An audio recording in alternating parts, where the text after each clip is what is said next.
Когда в доме находятся два любящих сердца, мамы и папы, то в какой-то момент рядом с ними появляется комочек счастья. Особенно этот комочек волнует сердце матери. Ну а если еще и оба родителя творческие люди, вкладывающие в свое чадо все свои таланты, то в ребенке обязательно загорается Божья искра. Ведь когда соединяются любовь и мастерство, получается шедевр. Таким творением в семье наших сегодняшних героев стала их дочь Ася. Анастасия Джан, лауреат международных конкурсов, дипломант международного телевизионного юношеского конкурса «Щелкунчик», лауреат премии общероссийского конкурса «Молодые дарования России», трижды лауреат республиканского открытого конкурса молодых исполнителей «Новые имена Якутии».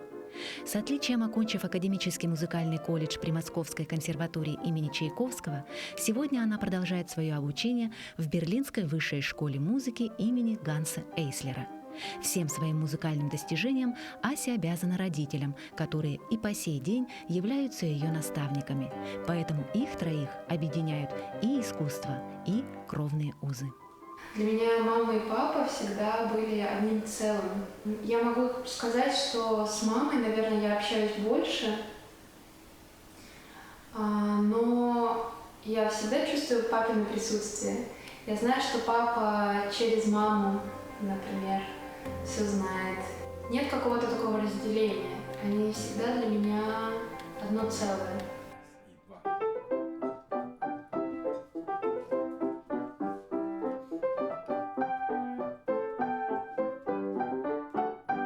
Мама больше занималась воспитанием, старалась много заботиться, а папа был таким всегда, когда я была маленькая, хорошим другом. Мы с ним часто играли много. Я бы не сказала, что в нашей семье есть какая-то такая статичность, что мама только так, папа только так. Они всегда были родителями и друзьями, сейчас в большей степени друзьями. Мне это безумно нравится. Мне кажется, что такая связь между нами тремя. Есть талантливые, есть одаренные, есть гении. Вот такие. В родительском сердце всегда есть место для их детей, но сердце матери чувствует все беспокойства ребенка особенно остро. Чтобы усмирить тревоги и переживания, мама использует воплощение нежности, любви и ласки. Это материнские руки и голос. Она у меня плохо засыпала. Она засыпала плохо, как маленькая, и потом я ее где-то, вот я сейчас не помню, то ли до 9, то ли даже до 10 лет укладывала спать. Она без меня не засыпала и пела все время ей песнь. То есть она иногда специально уже не засыпала, она хотела, чтобы я с ней сидела, значит. Да? Она меня еще за ухо вот так держала. То есть такой был у нас атрибут. И вот я пела. Мама очень часто пела мне старинную французскую песенку. Это сразу просто ощущение уюта, заботы. Мама очень нежный голос, и я помню, как если я долго не могла заснуть в детстве, мама могла очень долго сидеть и продолжать петь. Я чувствовала любовь. То есть она сидела и пела для меня. И это такое таинство любви. У меня очень трепетное отношение к этой музыке теперь.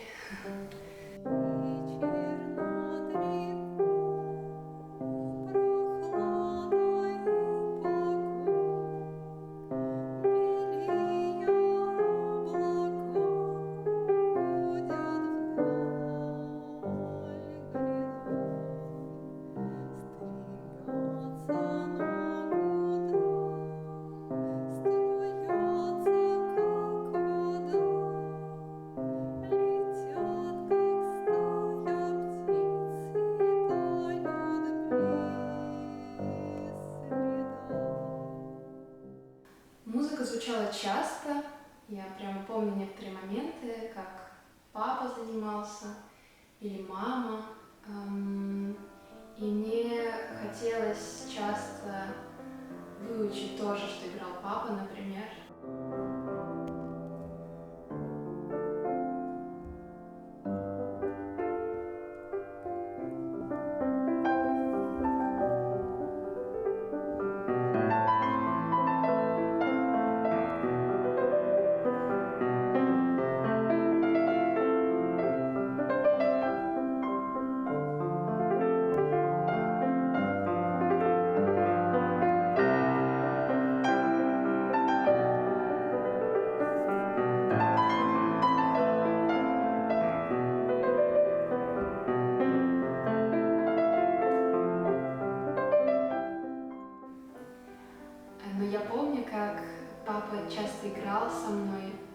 Или папа больше такое развитие, а мама именно вот действительно воспитание, я бы так сказала. Было очень интересно с ней заниматься, потому что она чрезвычайно одаренная. И если бы со стороны смотрели, как мы занимаемся, было бы очень странно, потому что у нас, можно сказать, фортепиано не звучало. Мы с ней общались, мы с ней обсуждали идею, мы с ней обсуждали образ, что очень важно. А вот конкретный образ. Она делилась, она говорила, и я, в принципе-то, где-то соглашался, хотя с педагогической точки зрения я понимал, что она идет своим путем. У нас очень открытые были отношения. Ну, в подростковом периоде стали более сложные отношения, хотя все равно, то есть она со мной делилась, но были у нас как бы, ну, какие-то столкновения, какие-то недопонимания, да, то есть, ну, сложный возраст, и особенно сложно было из-за того, что я была не просто мамой, да, а вот это вот такой сложный момент, что я еще была и учителем. И здесь как бы вот эта градация, да, очень сложная. Обычно, ну, насколько я знаю, музыканты, они не учат сами, они отдают детей, потому что считают, ну, нереально это сделать, да, выучить своего ребенка, ну, хорошо выучить. То есть, вот. Ну, у нас так получилось, что мы сами с ней занимались, но для меня это, конечно, очень оказалось таким тяжелым. Да, как бы, ну, и уроком, и испытанием, вот, быть и мамой, и учительницей. И в какой-то момент она мне сказала: ну, я не хочу, чтобы ты была учительницей, я хочу, чтобы ты была просто мамой. То есть вот это такой был разговор как-то, да, но потом мы это пережили, то есть произошло взросление. Все равно отношения были близкие, все равно она со мной делилась, и когда она уехала в Москву, она, конечно, звонила мне каждый день. Моя мама, например, она очень хорошо меня чувствует, понимает, но ведь мы сами себя узнаем в течение жизни, и даже мы не понимаем себя до конца. Мы очень близки, и наши минуты единения происходят довольно часто. В такие минуты, я думаю, главными темами являются духовность и творчество. Ну, она иногда высылает записи, да, вот того, что она, допустим, учит, и что вот даже недавно вот она там кусочек выслала, вот послушай, я вот так вот слышу вот этот эпизод, да, и как, ну, как ты думаешь, там, что ты думаешь по этому поводу, потому что кто-то там по-другому, да, допустим, вот у меня такие-то по этому поводу, то есть она объясняет, ну, что она хочет здесь, да, я какое-то свое мнение высказываю тоже, да, соответственно. Также она может целиком выслать, там, сказать, там, произведение, ну, что вы думаете, ну, не только мне, она нам с папой высылает, да, то есть, ну, что вы думаете.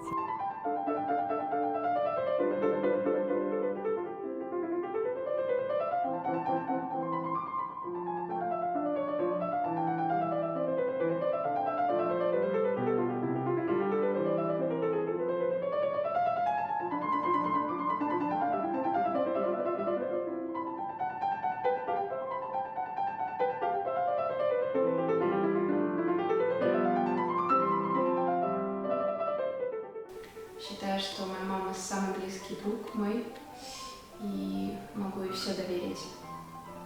Могу открыть душу и почувствовать, что душа открывается в ответ. А сейчас мы очень много духовных вопросов разбираем, и это на самом деле для меня самое важное, да, и что самое для меня, ну, я считаю, что для меня это самое счастливое, можно так сказать, да, что мы стали вот духовными единомышленниками, и что те осознания, которые вот я, может быть, пришла вот уже во взрослом возрасте, они у Асеньки уже сейчас появились. Причем эти осознания как бы очень такие важные и великие, скажем так. Во-первых, чтобы она осознала в полной мере свое призвание, свою миссию, да, потому что я не могу знать на самом деле, да, это только она может понять, какова ее все-таки миссия в этой жизни, да, то есть каждый человек. Родитель может хотеть там, он может видеть какие-то перспективы, да, но каждый должен сам себе понять. И это приходит, конечно, не в детстве, да, это приходит уже все-таки в более таком... Ну, желательно, чтобы это не сильно поздно тоже пришло, да, вот, понимание этого. Вот, но это приходит в каком-то таком молодом возрасте, когда происходит это, ну, если происходит это духовное, как называл мой папа, кстати, который мне когда-то об этом сказал, духовное рождение. То есть мы сначала рождаемся просто как бы вот, физически, биологически, а в какой-то момент должно произойти духовное рождение. Оно происходит не с каждым. И вот если это происходит, это замечательно, да, то есть, и поэтому тут не столь важно, в чем ты будешь, какова твоя профессия, тут важно реализовать свое предназначение. Я вот уже подхожу к университету, к одному из зданий. Здесь находится, например, лучший зал, вообще, в котором у нас иногда проходят классные вечера. А я иду заниматься в здание чуть подальше, вот оно уже виднеется. Я в здании университета.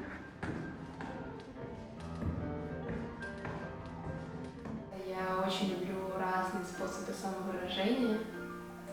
Мне очень нравится тоже заниматься, это писать стихи.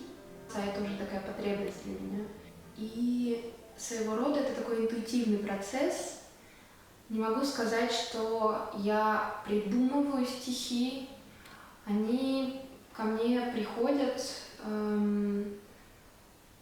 в моменты определенных переживаний, я думаю, особенно если какие-то мысли повторяются на протяжении какого-то времени или сильные эмоции. Я воспринимаю ее поэзию всегда очень вдохновенно. То есть для меня это иногда это откровения какие-то, потому что у нее очень много философской лирики, опять же, и я иногда просто поражаюсь, вот насколько как бы вот она, ее глубокое такое мироощущение и как это выражается в словесной форме. То есть для меня вот это что-то такое божественное, и она на самом деле говорит, что стихи они сами приходят, а я просто записываю. Я назову себя художником и нарисую пламя людей вокруг тоскующего знания. Невероятную судьбу я в рифму зачитаю и назову себя поэтом и мечтателем. Я песней назовусь, и вскоре я зазвучу в сердцах, задетых за живое. А захочу и назову себя удачей, и раздарю я радость всем встречаемым в придачу. Придет ли время, назову себя гармонией. Следить, чтоб протекала жизнь, как миром предустроена. И постепенно стану наблюдателем. Я назовусь течением, принятием. Я буду еще многими понятиями, чтобы прийти к простому знаменателю. Я — выражение любви, частичка бесконечности. Я — искренность, но суть в ответе. И художником я бы себя не стала называть.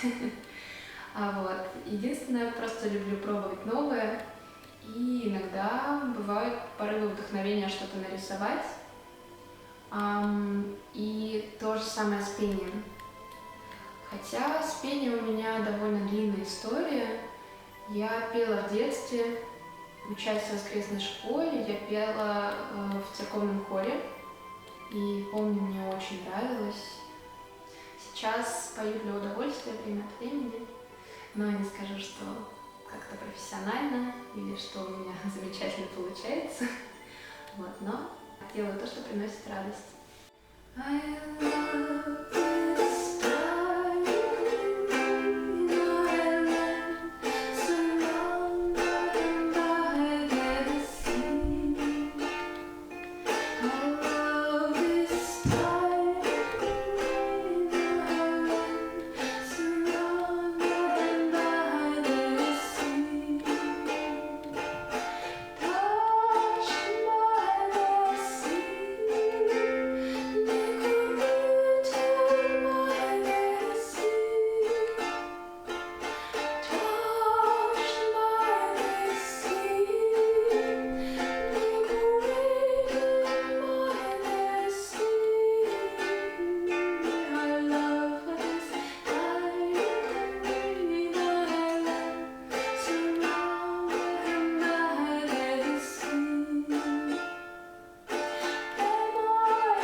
лучше всего у меня получается играть на рояле. Это неудивительно, так как вся жизнь до сегодняшнего момента практически была посвящена этому виду творчества и продолжает.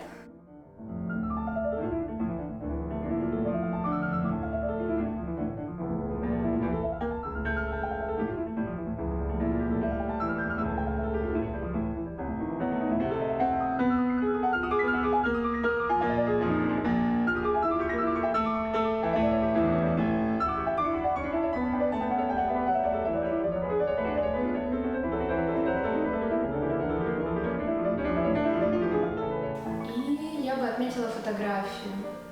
Я довольно серьезно сейчас ей занимаюсь, и мне безумно это нравится, весь этот творческий процесс. Могу даже сравнить с исполнительством, с фортепианом, я думаю. Все это, конечно, творчество, но разные подходы, то есть и задействованы разные органы чувств. И если в фортепианном исполнительстве это больше интерпретация композиторского замысла, а фотография, я бы сказала, это прямо такой довольно-таки композиторский процесс. Действительно, можно собственное мнение как бы воплотить, и это уже не интерпретация. То есть есть много возможностей, и мне очень нравится быть вовлеченной и в игру на рояле, и в фотографию. Для меня они очень друг друга дополняют. Ася действительно очень разносторонняя личность. Не зря говорят, что дочь – это комплимент женщине от Бога, а значит, она достойна повторения. Неудивительно, что однажды ребенок будет следовать не совету родителей, а их примеру. По духовному общению Асенька, конечно, ближе ко мне, потому что мы больше с ней общаемся в этом смысле. То, что она стала духовным искателем, что она осознает, что это такое, и что она пошла по этому пути. А все остальное, я считаю, это просто средство для выражения этого и миссия, то есть понимание своей миссии. В чем суть моей этой жизни, да? в чем я должна, как я должна выразиться в ней, какие мои задачи. И вот осознание этого и понимание, по-моему, это самое главное. Я помню, когда-то мама рассказывала о девизе ее папы: «Ни шагу назад, ни шагу на месте, только вперед и только вместе». Тоже потрясающий девиз. Папа, конечно, для меня это трудно даже вот как бы объяснить в полной мере, что он для меня представлял. То есть это было просто для меня как солнце. Хотя папа был очень строгий и много чего от меня требовал. Да, и вот когда, к сожалению, Ася родилась уже после того, как папа умер, и то есть вот у нее не было, да, соприкосновения, то есть для меня это такой, мне как бы очень жаль, что Асенька, например, не пообщалась с моим папой, да, я могу только что-то рассказать, то есть она может что-то почитать, но это все равно не даст того, когда мы общаемся с человеком. То есть для меня он был как солнце. Я помню, когда он умер, у меня было такое ощущение, что-то вот как будто что-то потемнело в моей жизни, и как будто вот часть жизни, она как бы вот в какой-то немножко во мрак ушла. Да, то есть вот чего-то стало, света вот этого как будто стало меньше, то есть было вот такое ощущение. То есть папа был для меня и отцом, и другом, и учителем, и самое главное, он был вот моим первым духовным наставником. То есть и вот это опять же для меня как бы, уже понимая из своего возраста, да, уже, что это было, конечно, самое главное. То есть он дал мне первый толчок к тому, что как бы в чем на самом деле смысл жизни и куда двигаться. Вот. То То есть, и я иногда думаю, не знаю, вот если бы я родилась не в этой семье, то есть, да, то есть какой бы я стала, и вообще открылись ли мне какие-то вещи, которые вот мне сейчас, допустим, открылись. Я в 14 лет уехала учиться в Москву, то есть для меня это было очень тяжело, то есть я хотела учиться, но попав в общежитие, оторвавшись от семьи, то есть это было такое переживание оторванности, да, от таких любимых родителей. Да, и он, конечно, мне писал каждый день, иногда там почта задерживала, мне сразу 2 письма приходили. То есть я каждый день бежала к ящику, я ждала, да, вот эти, у нас там полочки такие были, и по алфавиту. Иногда 2 письма приходило. То есть это такая поддержка была, то есть он постоянно меня поддерживал. Мама тоже писала, но папа писал каждый день. То есть это вот была такая неотъемлемая часть. Звонила я раз в неделю всего. И это постоянное было общение. Просто вот уже, когда я в консерватории училась, то есть уже вот наступил возраст, да, более зрелой, и здесь у меня уже эта потребность именно в общении в таком, она у меня стала очень сильной, да, в этих письмах об этом идет речь. В одном письме есть очень важное, но маленькое стихотворение. Я помню, когда я прочитала, то это меня как-то так прямо перевернуло в то время. Чтоб верно человека оценить, молчит, ворчит ли, поучает, чтоб выяснить, способен ли любить, проникни в тайну, что он излучает. То есть он говорит о том, какой свет исходит от человека. Да? То есть если человек наполнен любовью, независимо, там, поучает он, да? Может быть, он строг, допустим, если это родитель, да, или если это учитель, да? Но он и внутри желает тебе хорошего, он тебе внутри желает добра. Он проявляет это в своих действиях. Он может не в словах это проявлять, да, но в своих действиях он это проявляет. Но это излучение, мы его как бы ощущаем. И вот когда человек светлый, когда он любит, вот эти его волны, они приобретают определенную, ну, скажем так, не окраску, да, а вот определенное свечение. Вот об этом излучении божественного света говорит папа. Но он это ощутил. Да, то есть вот он не пишет там, что это, но он вот это ощутил, и я удивляюсь, потому что на самом деле папа был атеист. И меня воспитывали в атеизме. То есть к Богу я пришла уже после, ну, где-то вот этот момент смерти папин, я уже начала в то время задумываться как раз, и вот этот момент смерти его, он еще больше меня как бы привел к Богу, и я потом пришла к Богу. Это было что-то, действительно, понимаете, да? Но сейчас это уже понимаю очень хорошо, не просто понимаю, я ощущаю, я это вижу в людях. И он часто писал вот стихи в короткой такой форме, вот как эта маленькая, да, то есть у него очень много таких, которые какой-то либо нравственный смысл несут, либо какую-то вот мысль высказывают. Очень люблю и часто, ну, как бы с близким людям я это читаю. Всю окрыленность, одухотворенность, глубок достоинств весь развороши, рождается из зернышка влюбленность, зародыша величия души. И о женщинах у него, кстати, есть прекрасное тоже, то есть вот понимание, да, вот как он, то, чему он меня учил, какой должна быть женщина. Тоже есть маленькое стихотворение. 3 чуда женщина способна сотворить. Создать семью, она ее начало, себе подобных миру подарить, вдохнуть любовь во всех, кого встречала. Какое чудо предпочесть из 3? Начнешь гадать, увы, не жди удачи. Диктует жизнь наш верный педагог. 3 сотвори, 3 чуда, не иначе.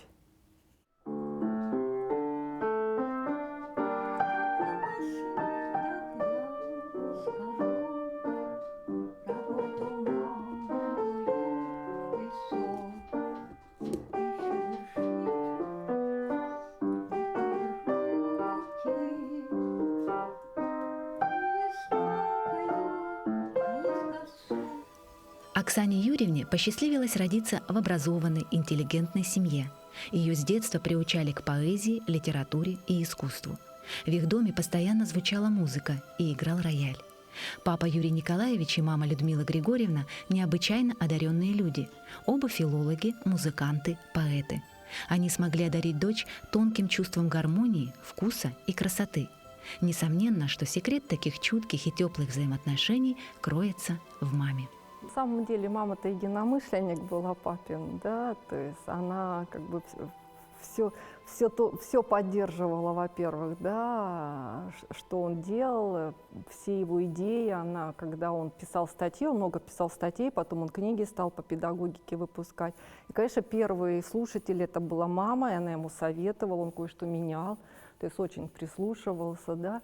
И, конечно, мама меня тоже в этом духе воспитывала, но мама давала мне еще другую составляющую, да, то есть вот, допустим, первым, кто меня учил читать, да, была мама. То есть папа, конечно, не учил меня читать, да, допустим. То есть мама меня еще, ну, когда маленькая была в садике, она меня учила читать. Она мне учила считать тоже, то есть математикой со мной до школы еще занималась. Потом она же была моим первым учителем по фортепиано. Да, то есть вот папа со мной пел, вот это да, то есть с детства, с малолетства, сколько себя помню, я пела, и он меня возил по концертам, то есть у него, помимо того, что он литературу преподавал, он еще музыку преподавал.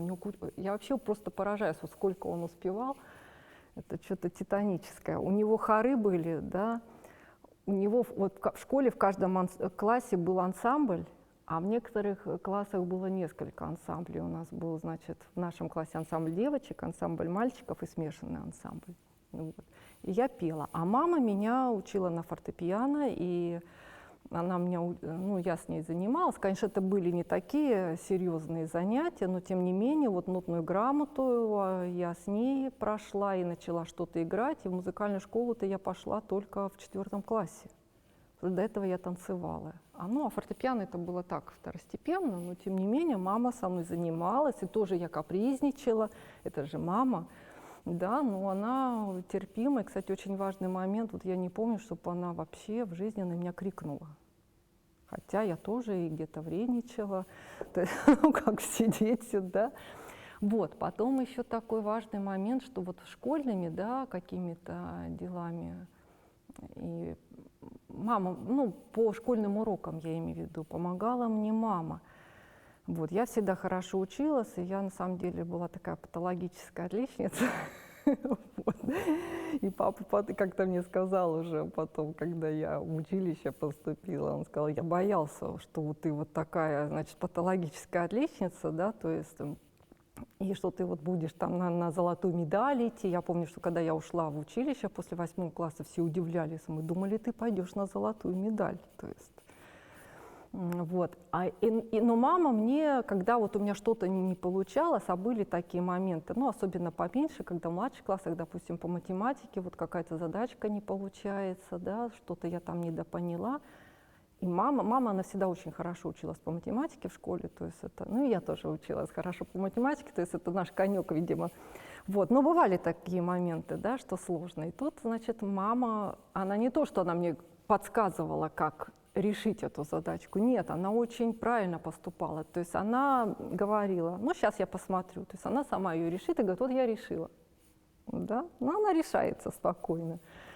Тут я тогда начинала, да, но у меня был характер такой, что я тоже, что буду вот сидеть упорно, да, то есть не буду говорить, дай там мне, покажи как что, то есть мама решила, значит, я тоже должна решить. И вот это меня стимулировало, да, то есть я находила ответ, я решала, вот. Иногда могло что-то вдруг ответ не тот, она скажет, нет, у тебя не тот ответ, давай, я еще там. Ну вот это меня стимулировало, потом я уже привыкла, и я уже, в общем-то, я не помню уже, что когда-то постарше там я обращалась к ней вот с такими вещами, да, то есть что я уже не могу. Ну и вот эту методику я перенесла на Асю, и то же самое, как бы вот мамино воспитание. Я тоже в детстве ее начала рано учить читать. На самом деле в 2 года я начала ее учить читать, но потому что она говорила очень хорошо, и она буквы у нас в год еще выучила. А вот это, дорогие моему сердцу, письма дочери.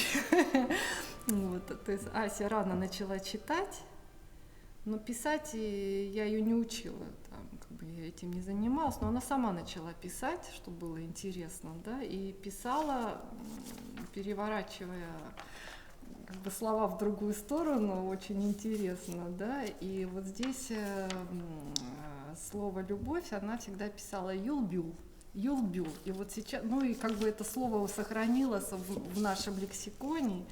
И иногда там, допустим, я тоже пишу Юлбюл тебя, да, и она мне тоже там, и папа также пишет. Вот.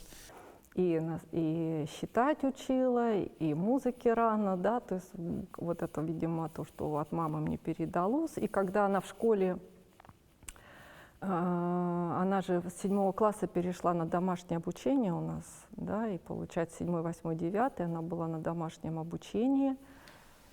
Только, наверное, в школе, общеобразовательной, я чувствовала себя немножко белой вороной иногда, так как практически все мое время занимались занятия музыкой.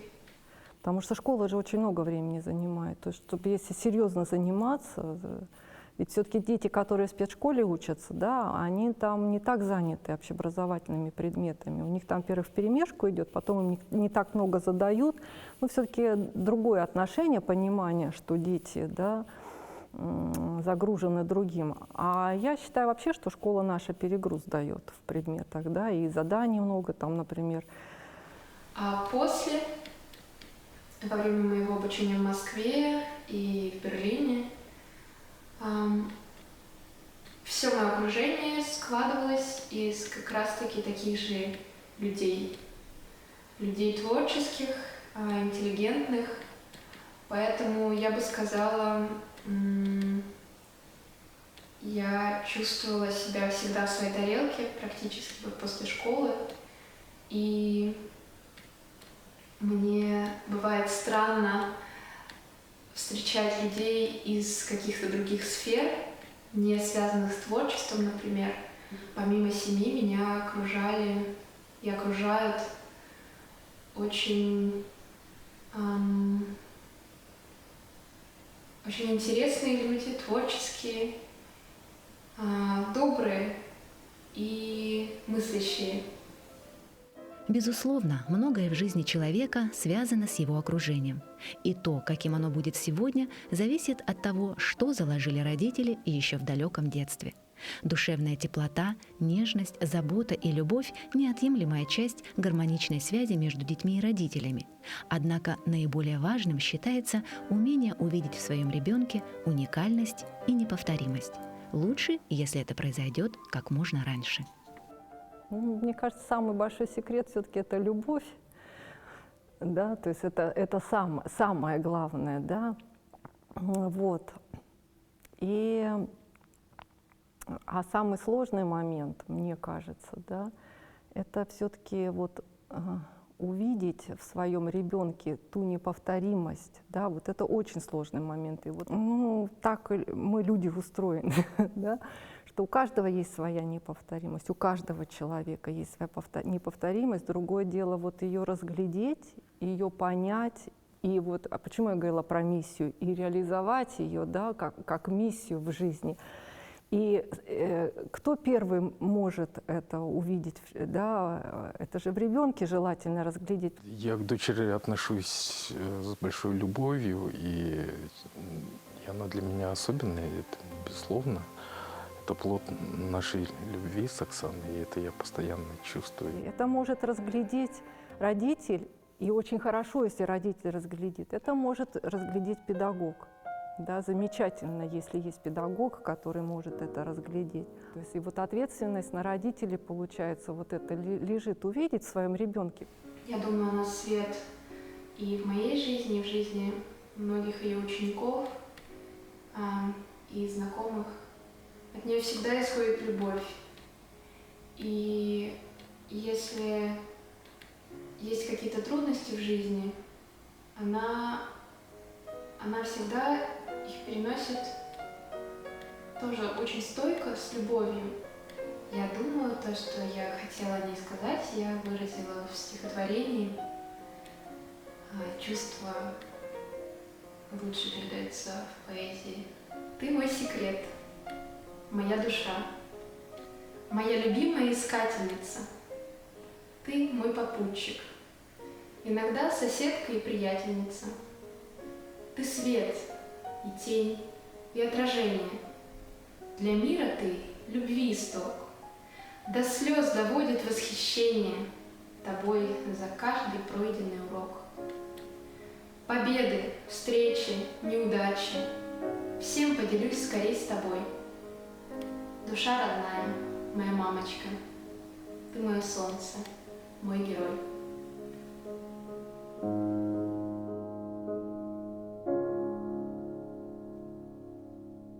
Иметь ребенка – это богатство, а быть мамой – великое счастье.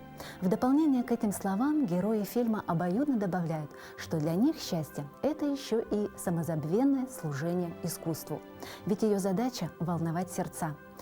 А мама и дочь волнуют сердца зрителей своим ангельским исполнением игры на фортепиано.